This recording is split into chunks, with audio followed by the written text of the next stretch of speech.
ఓం శ్రీ గురుభ్యో నమః. ఓం శ్రీ మాత్రే నమః.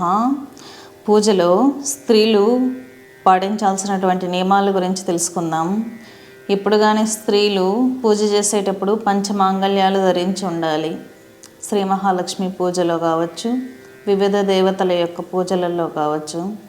ఎందుకంటే స్త్రీ మెడలో వేసుకునే మంగళసూత్రమే తన భర్తకి, తన కుటుంబానికి ఆయుష్ని, ఐశ్వర్యాన్ని తెచ్చిపెడుతుంది. కాబట్టి మంగళసూత్రం అనేది ఖచ్చితంగా వేసుకోవాలి. మెట్టెలు, గాజులు, బొట్టు ఇవన్నీ ధరించి పూజ చేయాలి. పూజ చేసేటటువంటి సమయంలో మనసును చాలా పవిత్రంగా ఉంచుకుంటూ ఇంటిని తులసితో, సుగంధ ద్రవ్యాలతో, పరిమళాలతో ప్రశాంతంగా ఉంచుకుంటూ గృహాన్ని కూడా తన మనసుని, తన ఆత్మని శుద్ధిగా ఉంచుకుంటూ చేసేటటువంటి పూజ వెంటనే ఫలితాలు ఇస్తుంది.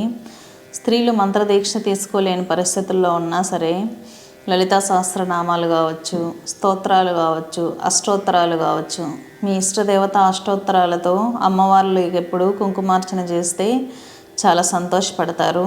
కాబట్టి స్త్రీలందరూ ఖచ్చితంగా మీ ఇష్టదేవత స్తోత్రాన్ని కుంకుమార్చనతో అర్చించుకోవడం ద్వారా మీరు ఏదైతే ఫలితాలు పొందాలనుకుంటున్నారో ఖచ్చితంగా తొందరగా ఫలితాలు పొందుతారు.